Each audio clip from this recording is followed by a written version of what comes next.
Ricardo.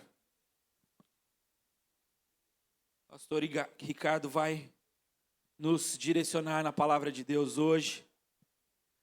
Vamos orar pelo nosso pastorzão. Pai, muito obrigado por essa manhã, muito obrigado por aquilo que o Senhor já está fazendo, desde quando acordamos. Obrigado pela tua igreja reunida aqui. E nesse momento pedimos que o teu Santo Espírito direcione o pastor Ricardo com tudo aquilo que ele preparou, Senhor, para que nada que seja dito, Senhor, venha simplesmente do intelecto dele, mas que venha, Senhor, direcionado pelo teu Santo Espírito direto aos nossos corações, Pai. Que nós estejamos atentos, Senhor Jesus, que nós estejamos com o coração, de fato, Senhor, aberto a sermos moldados pela Tua palavra e transformados pelo poder dela, Pai. Essa é a nossa oração em nome de Jesus. Amém.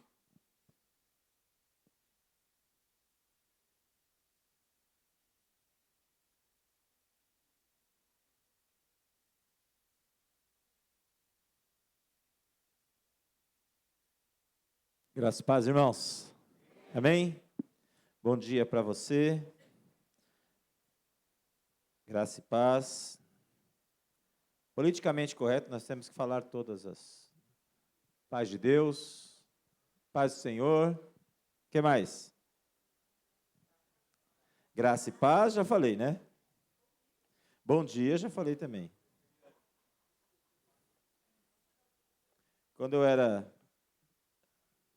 um pouquinho mais jovem que eu sou hoje, aos 20 anos, na igreja batista a qual eu pertencia, era hábito os jovens falar, naquela época, que inglês não era como é hoje.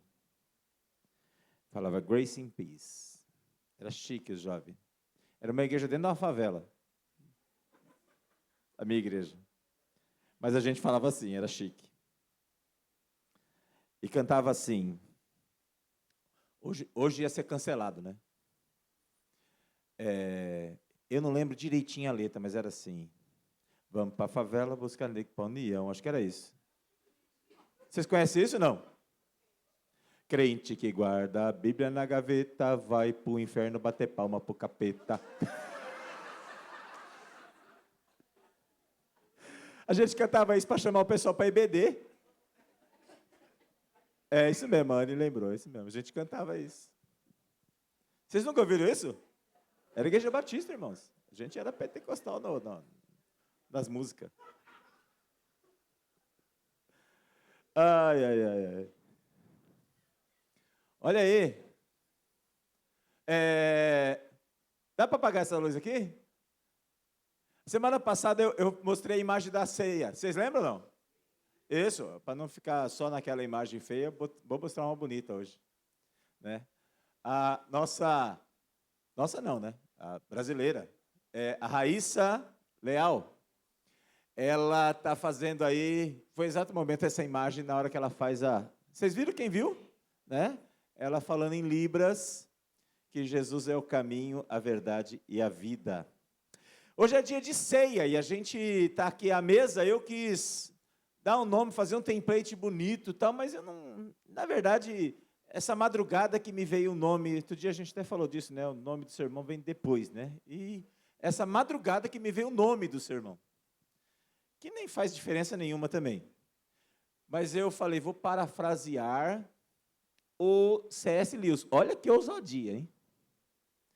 Porque o C.S. Lewis fez as Crônicas de Nárnia, você já deve ter lido ou assistido, e tem lá a feiticeira, leão, a feiticeira e o guarda-roupa. E eu não vou falar, porque o leão, depois das Crônicas de Nárnia, ele ganhou um sentido diferente. Nós, muitos crentes, sabiam até que Jesus, claro, era o leão da tribo de Judá. Está lá em Apocalipse 5, acho que se eu não me engano, 5:5, acho que é isso. O único lugar que fala isso na Bíblia, Apocalipse 5:5. Mas o leão, depois de C.S. Lewis, ganhou uma outra versão. Ou não? A gente começou a ver o leão de forma diferente. Embora estivesse na Bíblia, hoje você vai comprar quadro, que mais tem é quadro de leão. Eu comprei um para minha casa. Na minha sala tem um quadro de um leão bonito lá, irmãos. Leão. Mas não foi por causa disso, não. É porque minha mulher fala que eu sou um gatão. Não, foi por causa disso mesmo. Não foi nada disso. E tem lá um leão na minha sala. Porque o leão ganhou uma nova configuração. Mas parece que a gente, os crentes, que sempre foram crentes desde Jesus, sabiam, porque o Apocalipse foi de João, e já sabiam do leão. Mas o leão, depois das Crônicas de Nárnia, ganhou uma nova versão, um novo olhar. Nós começamos a olhar de forma diferente. E é bem interessante que hoje é ceia. E quantas ceias eu e você já participamos? Pode acender as luzes agora, por favor. Porque acho que fica melhor para a imagem que vai sair no vídeo. Nós já participamos um monte. E hoje eu quero falar, parafraseando C.S. Lewis, da mesa e da tempestade. Não tem nada a ver com leão, né? Tem a ver tudo com leão. Mas é da mesa e da tempestade. Eu até procurei um template sobre mesa e tempestade, mas eu sou um pouco ruim disso. E montar uma mesa de ceia com uma tempestade, até achei ceia e tempestade. Achei toalha de mesa com imagem de tempestade, mas não quis pôr. Achei uma mesa de escritório com uma tempestade. Falei, Jesus, não é isso, né? Então fica aí, eu falei assim, mas eu então quero dar uma imagem. Como eu falei na semana passada da mesa, lá das Olimpíadas da Abertura, que virou uma polêmica, né? Se era a mesa, se não era a mesa. Aí depois os próprios organizadores lá reconheceram que era uma paródia, ou uma versão, uma releitura da Santa Ceia, sim. Eu quero deixar hoje, enquanto eu prego a imagem desta menina. Uma menina de 16 anos. E essa imagem aqui. Um memorial que nós fazemos mês após mês. Lu me mandou uma mensagem agora antes do culto, pastor Lu, dizendo que semana que vem ele está de volta já. Que queria estar com a gente. Mas está descansando. E eu escolhi essa imagem porque é uma menina de 16 anos. Eu até procurei saber se era, mas não é. Que depois que saiu aquela imagem da abertura, o mundo cristão se levantou, entre aspas, contra aquela encenação. Eu vi muitos pastores do Brasil, de gigantescas igrejas, postando texto. Nós até citamos aqui, pastor Lucas e eu citamos um texto de um amigo, né, e de um médico que também é pastor, bem conhecido aqui em São Paulo principalmente, mas inúmeros pastores famosíssimos no Brasil e no mundo falaram daquilo, reclamaram daquilo, questionaram aquilo. E aí eu vi a Raíssa fazendo isso, no gesto de Libras, que quando você põe o dedo do meio na palma das mãos, você está dizendo que é a representação de Jesus. E ela diz que Jesus é o caminho, a verdade e a vida. Sem expressar verbalmente uma palavra. Por isso que eu quis falar hoje da mesa e da tempestade. Eu busquei no currículo Lattes da Larissa, da Raíssa. Da Larissa está lá. Qual a faculdade de teologia que ela tinha feito? Qual era a graduação dela em mestrado, doutorado ou pós-doutorado? E já em falar nisso, eu quero fazer um parênteses falando que o pastor Jonas, para quem está orando e sabendo dele, ele teve uma meningite, mais uma de muitas que ele já teve, porque ele tem uma fístula na meninge e fica aberta e é muito facilmente pega infecção. Ele está internado ainda, mas ele estava entubado, foi extubado na sexta, sábado, né? Sexta, foi extubado, está se recuperando, logo vai fazer o tratamento e vai, graças a Deus, fazer uma cirurgia para fechar essa fístula que ele tem. Por que eu falei do pastor Jonas? Porque é um pastor que me batizou, pastor que me discipulou no meu início de ministério, que me deu os primeiros passos no ministério. E o pastor Jonas está lá no hospital se recuperando. É um homem que tem 2 pós-doutorados na área da teologia. E fez os 2 simultaneamente. Um em Oxford, outro aqui no Brasil. Fala grego e hebraico fluentemente. Inglês fluente. Português. E está se recuperando, graças a Deus. Mas eu procurei a teologia dessa menina. Ela não fez faculdade, eu acho. Ela só tem 16 anos, agora que eu vi. Ela não está enviada, procurei se ela foi enviada por alguma agência missionária oficial. Ela não tem relação com nenhuma agência missionária oficial. Ela não é paga por nenhuma igreja multimilionária que tem aqui no Brasil. Ela não declarou-se ainda neste momento que ela está aqui. Pelo menos eu não vi no vídeo.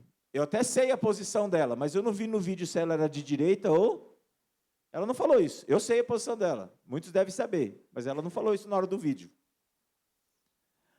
A menina, eu não vi, mas acho que não, que ela não precisou cobrar 120 mil reais, como muitos pastores coaches evangélicos cobram, para ir falar nos lugares e fazer confissões e afirmações sobre a palavra de Jesus em muitos lugares. Tem muita gente que cobra isso, daí para cima. Mas o que eu vi é que ela deu uma resposta. Obrigado, Ricardo. Eu vi que ela deu uma resposta ao mundo numa linguagem de Libras, sem expressar verbalmente, que deixou o mundo boquiaberto. Enquanto teólogos, palestrantes, doutores, pastores de grandes e megas igrejas apenas usaram as redes sociais para reclamar. Ela, aos seus 16 anos, foi para frente das câmeras do mundo. E acho até que foi um gesto involuntário, instintivo, porque ela sabia das regras. Ela sabia que politicamente e religiosamente não se pode ter manifestação. Mas instintivamente, com o coração ardendo por Jesus, ela deu uma resposta ao mundo. E quando a gente vê a ceia do Senhor aqui hoje, a gente está fazendo uma ceia como memorial, onde nós lembramos, entre outras coisas, que Jesus Cristo é o caminho, a verdade e a vida. Eu quero ler 2 textos hoje falando da mesa e falando da tempestade. O primeiro texto eu quero que você leia comigo, está lá em Lucas 22, 14 e 20, que vai falar da mesa. Lucas 22, 14 e 20. Diz assim: quando chegou a hora, Jesus e os seus apóstolos reclinaram-se à mesa. E lhes disse: desejei ansiosamente comer essa Páscoa com vocês antes de sofrer.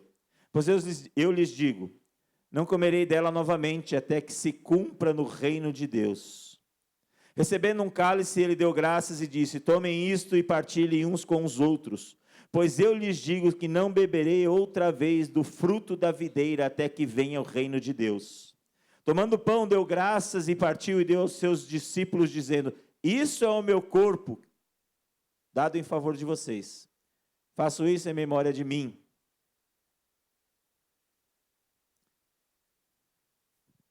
Da mesma forma, depois da ceia, tomou o cálice, dizendo: este é o cálice da nova aliança, no meu sangue, derramado em favor de vocês. Vamos orar? Pai, obrigado pela palavra que o Senhor deixou para nós e podemos ler nessa manhã.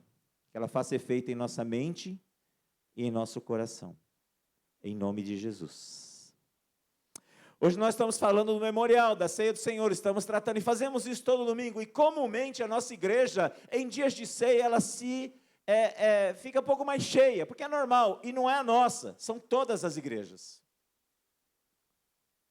Tem muita gente que de outra denominação, ou de outras denominações, ou de outras instituições que nem são cristãs, em dias de evento especial, fica mais cheio mesmo. E hoje é um evento especial para nós. Não deveria, mas é um evento especial.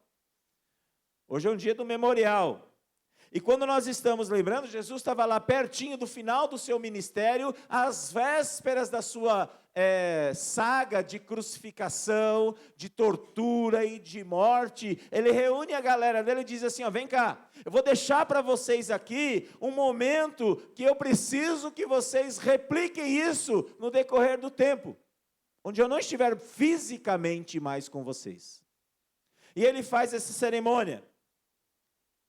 Ele sabia do que estava acontecendo, ele sabia que ia chegar, e ele diz assim, olha, este momento aqui é uma aliança nova que eu estou fazendo com vocês, mas eu também quero mostrar para vocês o que vai acontecer, vai mudar o rumo da história. Jesus era perfeito em suas atitudes didáticas.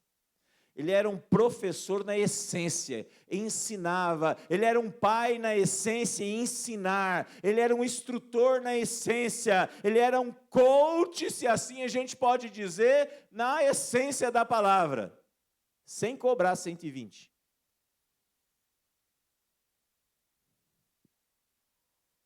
Mas quando ele fala da ceia do Senhor, ele nos mostra algumas coisas. Primeira coisa, ele nos mostra que quando ele faz isso, ele está falando do amor sacrificial, que ele vai entregar a sua própria vida em nome de cada um daqueles que estavam com ele e daqueles que viriam após eles. Eu e você. Ele está dizendo assim, ó, está chegando a hora, mas eu quero deixar uma herança para vocês. Eu quero deixar algo que vocês possam marcar a história de vocês daqui para frente. O pão vai simbolizar esse corpo, mas o vinho a aliança. Jesus deixa o sacrifício dele visível na prática didática daquele momento. Ele ensina aquilo. Segunda coisa, Jesus fala assim, olha, a ceia está mostrando para vocês, esse momento aqui vai mostrar para vocês que existe um novo acordo, uma nova aliança, um novo tipo de relação entre eu e vocês, entre eu e a humanidade, entre eu, Jesus e Ricardo Pérez, que vai estar daqui 2000 anos aí com vocês. Jesus fala dessa aliança representando o cálice do vinho, da nova e eterna, não é mais efêmera, ela é eterna. E ele diz que nós temos que, com essa aliança, crermos na remissão dos nossos pecados e na nossa salvação. Mas quando a gente faz o memorial da ceia, a gente tem que falar o que a gente cantou aqui no louvor inteiro praticamente. Que devemos proclamar e anunciar Jesus a todos e a todas. Devemos levar o evangelho de Cristo a todo mundo. Todo povo, toda língua, toda nação. Mas isso talvez fica muito distante. Outro dia eu vi uma... E quando a gente fala povo, língua e nação, não fica um negócio distante? Não parece que é de longe? Ou não? Parece que é longe, não parece? Todo povo, toda língua, toda nação, como o pastor Edu, povo está lá longe. Outro dia eu vi uma relação bem interessante, que a gente tem ciúmes do que está perto e não tem ciúmes do que está longe.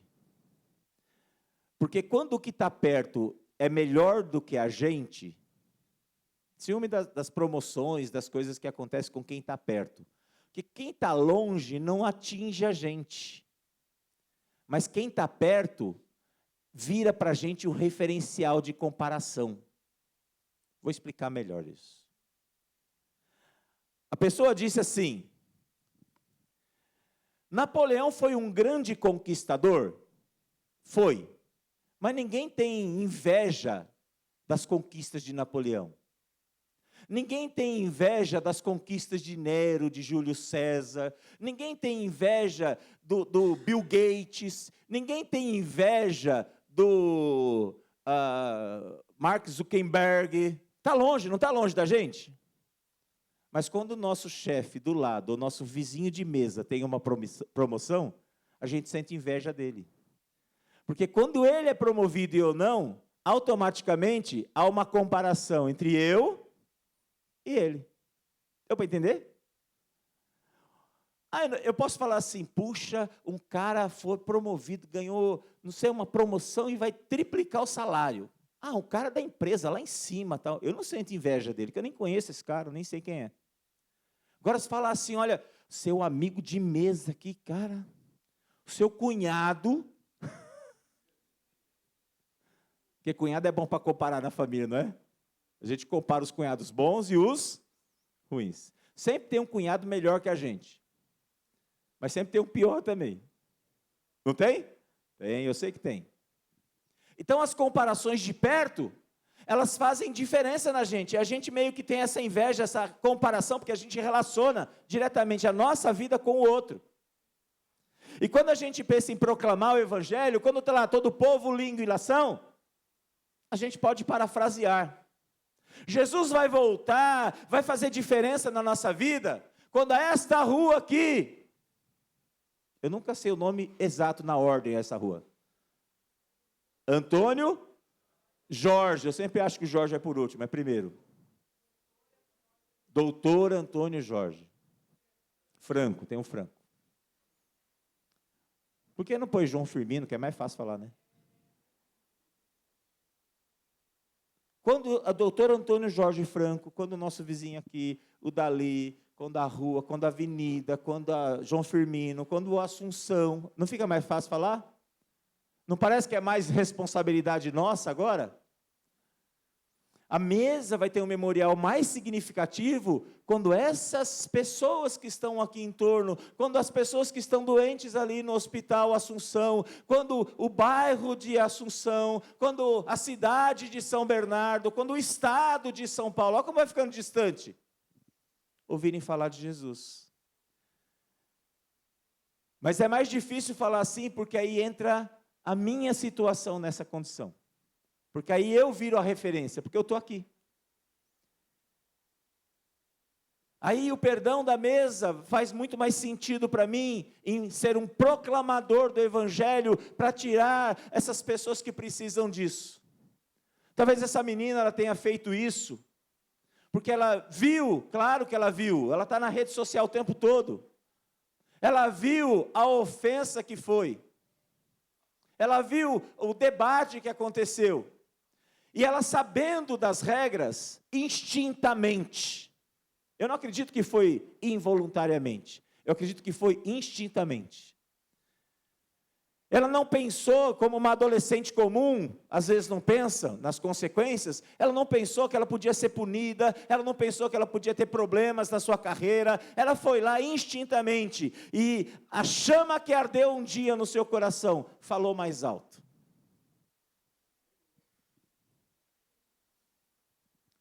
Porque a terceira coisa que essa ceia nos mostra, essa mesa nos mostra, é que nós precisamos proclamar Jesus, clamar e proclamar o Jesus que tanto nós amamos e temos como Senhor e Salvador.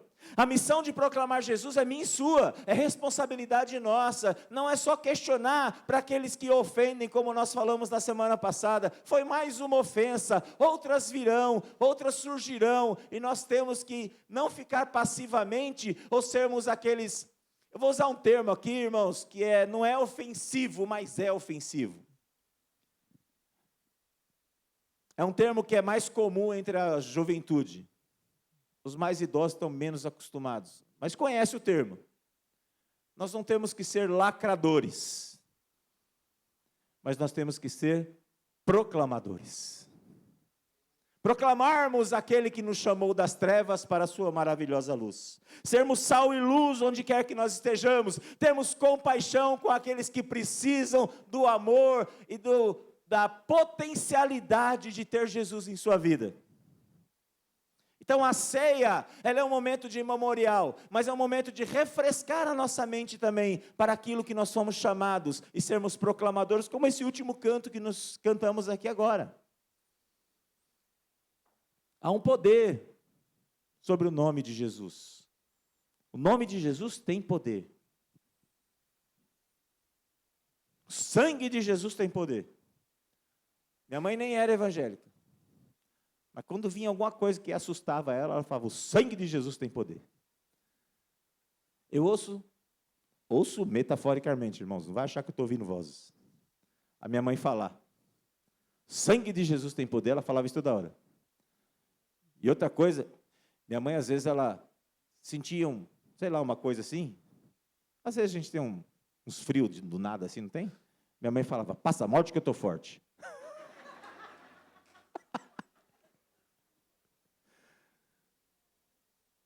Mas toda hora ela falava, o sangue de Jesus tem poder. Sangue de Jesus. É verdade. Sangue de Jesus tem poder. A ceia, a mesa, representa para a gente o poder do sangue de Jesus nas nossas vidas.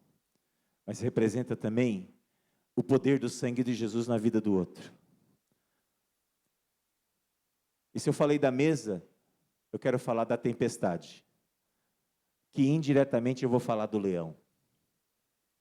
Abra sua Bíblia, do Evangelho de Marcos. Numa história que aconteceu mais ou menos 3 anos antes da ceia, da última ceia. Jesus estava começando o ministério, estava no começo do ministério dele. E Jesus, como bom professor que era, estava lá instruindo pessoas, didaticamente, fazendo parábolas para as pessoas. Galera estava lá com ele, uma multidão, e ele sentado na popa do barco, lá no final, ele estava falando, e ele fala, olha, vou conversar com essa galera e vou ensinar essa galera, didaticamente, vou contar parábolas de mostarda, de grão de mostarda, daquilo que aquele povo sabe.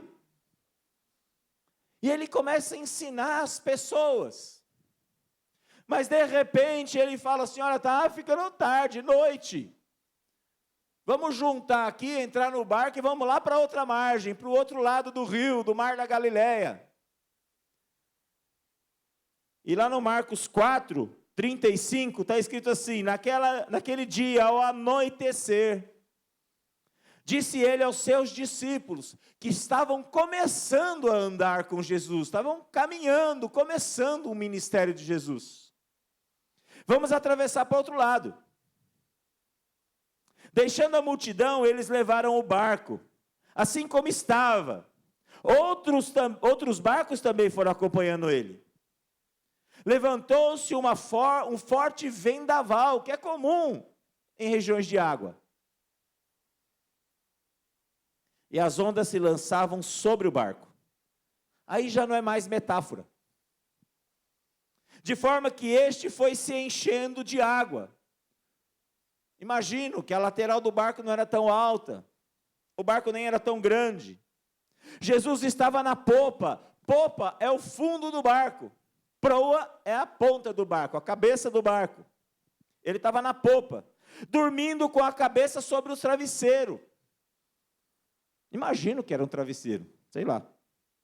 Os discípulos o acordaram e clamaram, mestre, não te importa que vamos morrer, que morramos? Ele se levantou, repreendeu o vento e o mar.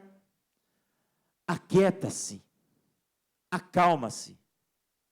O vento se aquietou e fez-se completa bonança. Então perguntou aos seus discípulos, por que vocês estão com tanto medo? Ainda não tem fé? Se Jesus olha para mim e fala, por que você está com medo? Eu falo, Jesus, está de brincadeira comigo, né? Estamos aqui no escuro, vento pra caramba, água entrando no barco, você pergunta se por que eu estou com medo? E Jesus olha, mas vocês ainda já estão andando comigo um tempinho, ainda não tem fé? Já estão comigo um tempinho, já faz um tempo que a gente está junto, nós já estamos praticando aqui o meu ministério. E o verso 41 diz, eles estavam com medo? Não, o que está escrito aí? temerosos, apavorados, diz o texto, e perguntando uns aos outros: quem é este que até o vento e o mar lhes obedecem? Eles não sabiam quem era Jesus? Claro que sabiam. Mas a partir de agora eles começam a entender uma outra versão de Jesus, que eles falam: cara, eu não sabia que você fazia isso.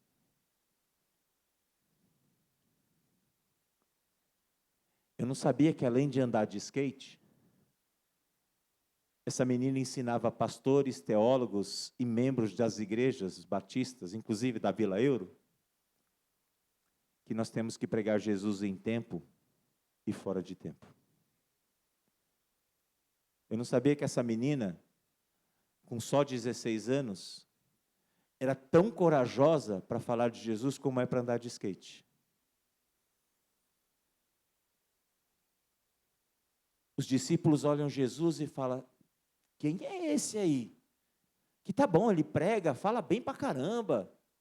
Eles sabiam que Jesus era o homem das palavras, era o homem que ensinava de maneira simples e clara aquilo que ele queria, aquilo que ele desejava, um novo modelo de vida, sem fazer os sacrifícios do passado, sem ter relações com sacrifícios de animais, sem ter uma vida de piegas, sem ter um novo nascimento, não ia dar nada. Ele sabia que Jesus era um homem diferente daquela época, que eles estavam seguindo Jesus. Mas agora eles olham uma divindade em Jesus que eles não conheciam, no comecinho do ministério de Jesus.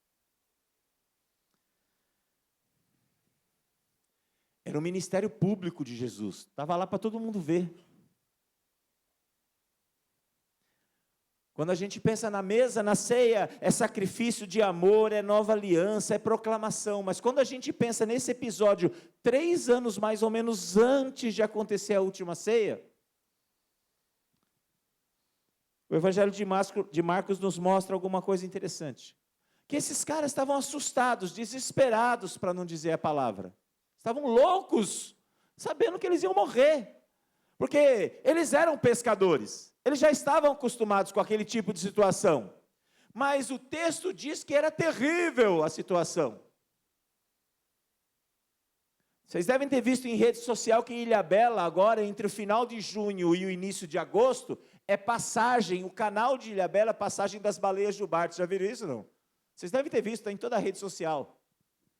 Um monte de empresa lá faz passeio e cobra uma grana para você pegar um barco, uma lancha, um bote flex, né, de flex boat, aqueles de borracha, para ir no canal ver as baleias. Mas não é no canal onde a balsa passa, é lá atrás, onde é mais aberto, mais mar aberto.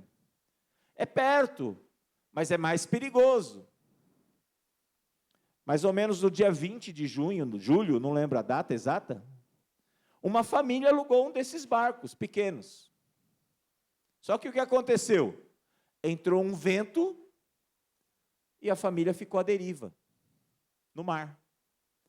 Pescadores que conheciam o lugar foram lá para resgatá-los, porque todos estavam com botes, com colete salva-vida. Mas no mar o tempo muda de repente? Sim, aqueles pescadores sabiam disso também. O que eles não sabiam é que o Senhor do tempo e do clima estava com eles. Parar o tempo, parar o vento e as ondas, foi um milagre de Jesus. É por isso que nós precisamos clamar e proclamar a Jesus. Talvez nessa manhã que você está aqui, quero caminhar já para o final. Você fala: pastor, eu preciso clamar mais e proclamar mais, mas eu não consigo proclamar porque eu não estou conseguindo nem clamar. Quero te dar 3 motivos aqui importantes. Sabe quando Jesus acalma a tempestade? Verso 35 e 36 diz: naquele dia, ao anoitecer, disse ele aos seus discípulos: vamos atravessar para o outro lado. Deixando a multidão, levaram o barco e outros foram com ele. Ele entrou no barco e foi. Mas aí de repente surge o quê? Uma tempestade. Essa menina foi lá participar dos jogos. E como cristã, surgiu uma tempestade na sua vida.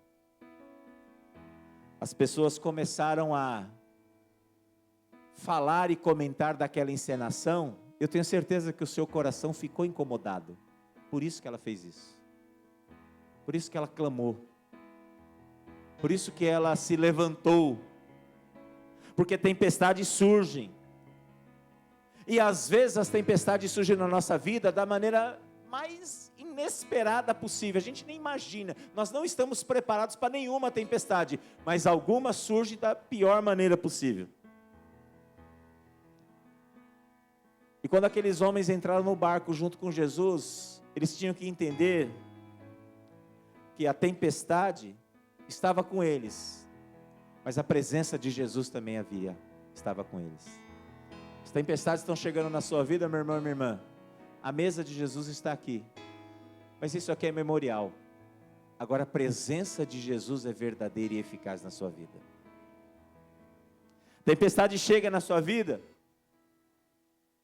Aqueles homens também não ficaram quietos. Jesus estava dormindo, diz o texto. Eles foram lá e disseram: mestre, não te importas que nós vamos morrer? Oh, peraí, você está dormindo. Se você questionar a calma de Jesus, fixe no desespero dos pescadores. Mas sabe o que eles fizeram? Eles clamaram a Jesus: Senhor, mestre, nós vamos morrer. Quando você está com a sua luta difícil na vida, meu irmão e minha irmã, que eu sei que tem aqui, porque tem na minha, deve ter na tua também. Se não tiver, vou reclamar com o Senhor. Não, mentira. Mas eu sei que você está com dificuldade.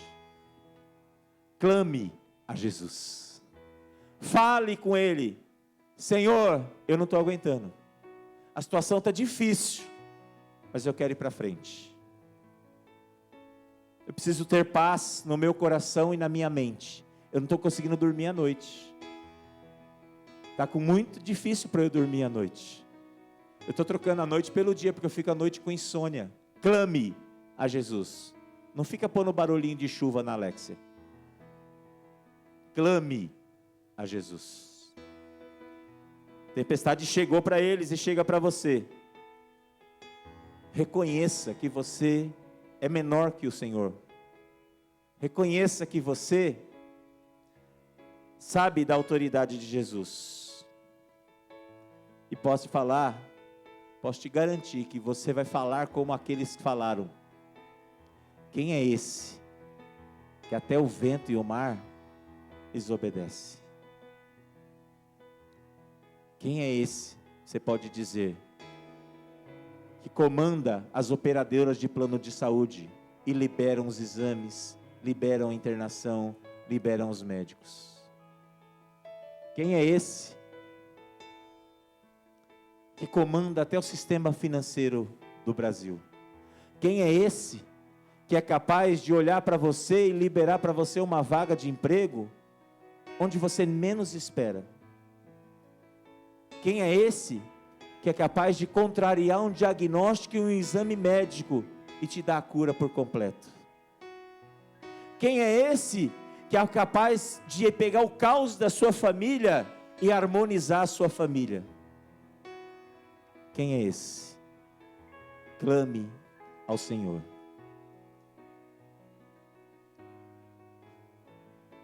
Clame ao Senhor. Nós vamos orar, mas nós vamos cantar. Você vai começar a cantar sentado, tá bom? Aí sentado. E num gesto de sacudir Jesus, falar: ô mestre, ao invés de gritar, você vai fazer em silêncio, como a Raíssa fez. E quando você entender que você tem um clamor a fazer ao Senhor na sua vida, que eu nem sei qual é, mas você sabe, Aí você, num gesto de clamor, você vai se levantar, tá bom? Enquanto a gente está cantando. Pastor, eu não tenho clamor nenhum. Eu não quero clamar nada. Para minha vida está ótima. Mas se você entender que você precisa proclamar esse Jesus, você também se levanta. Tá bom? Porque Jesus, o nome de Jesus, é um nome que tem cura, tem poder para levantar tudo que precisa ser levantado na sua vida.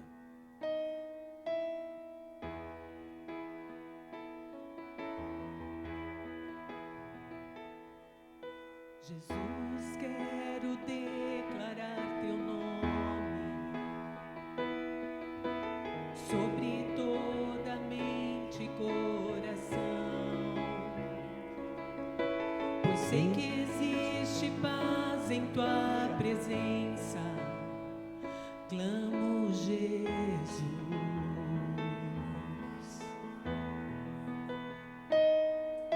Jesus, quero declarar teu nome, quebrando os vícios dessa geração. Declaro que há esperança e liberdade. Clamo Jesus.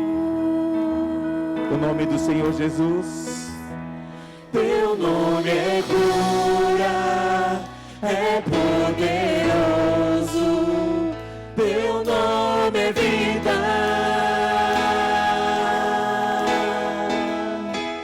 Destrói cadeias, dissipa as trevas, vem incendiar.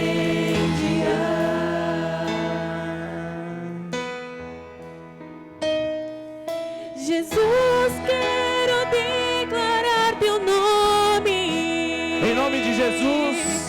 Sobre toda alma em depressão. Depressão vai sair em nome de Jesus. Ansiedade e medo saio agora. Clamo Jesus. Declare em nome do Senhor. Teu nome é cura, é poderoso. Teu nome é vida. Destrói cadeias, dissipa as trevas, vem incendiar.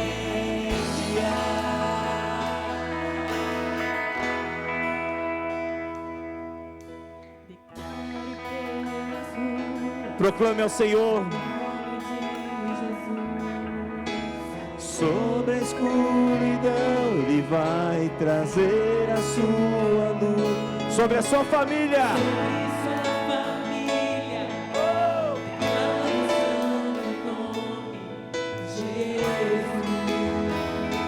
Declare sobre as ruas. Diga isso.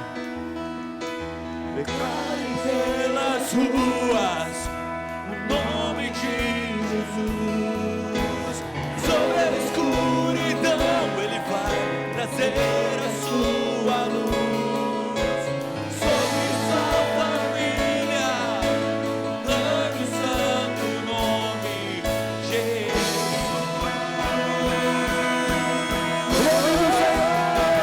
Teu nome é cura, é poderoso. Teu nome é vida. Destrói cadeias, dissipa as trevas, vem incendiar. O nome do Senhor. Teu nome é cura, é poderoso. Teu nome é vida. Destrói cadeias, dissipa as trevas, vem incendiar.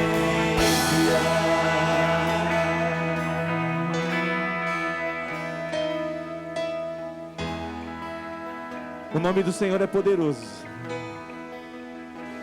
Quando a gente faz o memorial da ceia do Senhor, Nós estamos dizendo assim: Senhor, nós estamos aqui.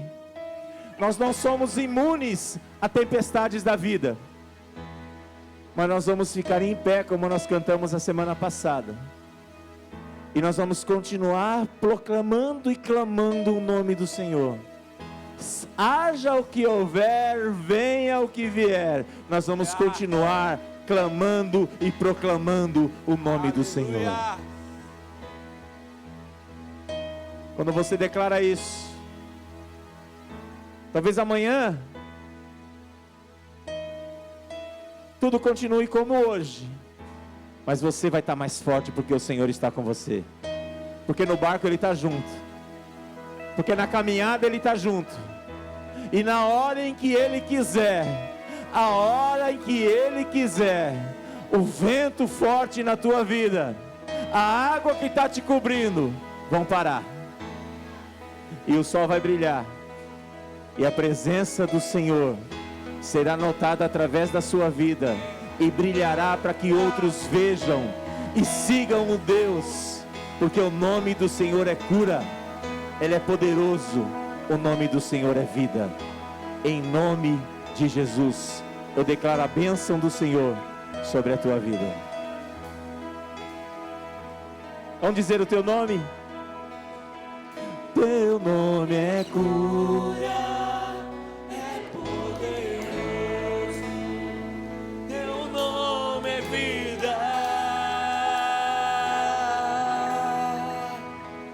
Destrói cadeias, dissipa as trevas, vem incendiar.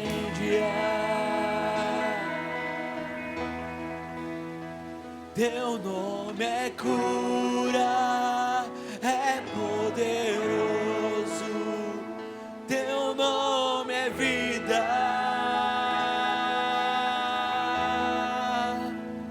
Destrói cadeias, dissipa as trevas, vem incendiar.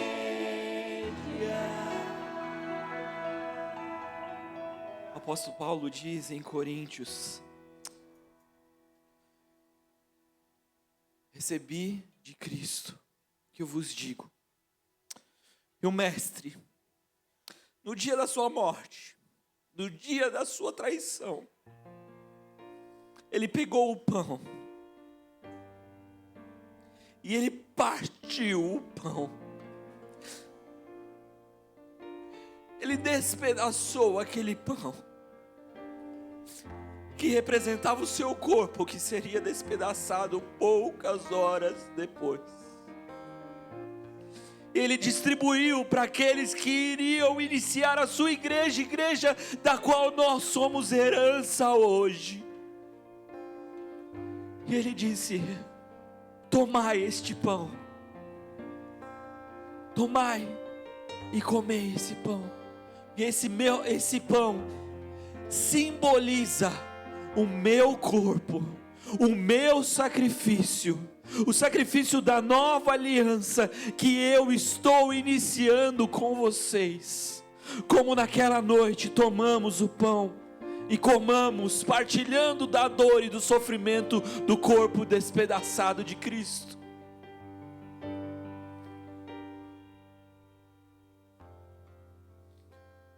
E semelhantemente, ele pegou o vinho,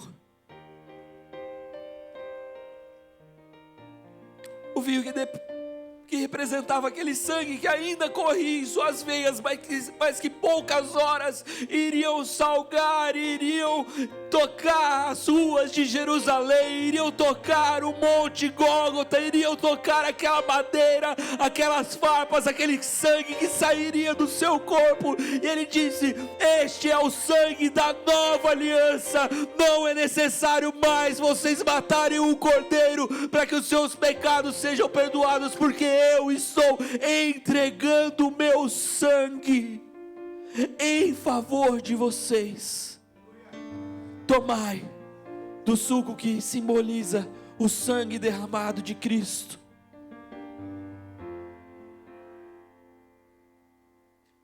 Senhor Jesus, nós como tua igreja, Pai, Queremos nos lembrar daquela noite, Senhor, em que o Senhor foi traído de todas as formas que o mundo poderia imaginar, e que o Senhor sofreu todas as injúrias que um humano pode passar. O Senhor sofreu naquela noite. O Senhor foi traído, o Senhor foi machucado, o Senhor foi ferido no seu corpo, o Senhor foi ferido na sua alma. O Senhor Deus Todo-Poderoso foi totalmente despedaçado, mas aprove a Deus que isso acontecesse para que agora eu pudesse dizer: eu sou livre em Cristo Jesus, Pai. Muito obrigado pelo teu sangue derramado, muito obrigado, Senhor, porque o Senhor é Deus conosco. Pai, cuida da tua igreja, que a tua igreja clame o santo nome do Cristo ressurreto, que nós nos lembremos da presença do Senhor em todos os momentos, Pai, e que em nada, Senhor Jesus, a gente possa, Senhor, ter a nossa fé vacilante, porque naquele dia o Senhor disse: um dia eu irei tomar de novo vinho com vocês, e será a melhor de todas as experiências, porque quando eu tomar, vocês estarão comigo com corpos glorificados, e não mais dor, não mais ofensa, não mais injúria, não mais problemas, não mais burocracia. Ele será a luz que brilhará na Nova Jerusalém. Você pode dizer assim comigo: eu sou livre. Eu sou livre.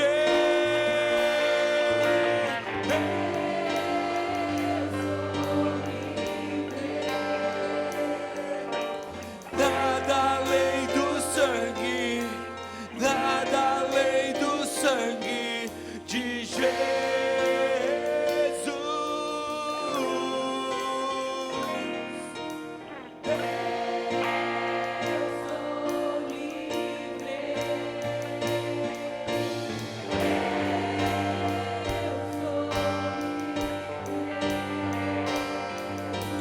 Nada além do sangue, nada além do sangue de Jesus.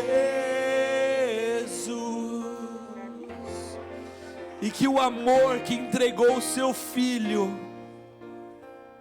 o amor do Deus Todo-Poderoso que entregou o seu Filho, que a graça, a bondade, o amor, a ternura do Filho que se entregou em favor de mim e de você, e que as consolações daquele que se faz presente porque habita em nós o Espírito Santo, caminhem conosco nessa semana em tudo que fizermos. Que essa igreja seja uma igreja que olha para o alto e diz: eu clamo o nome daquele que acalma a tempestade.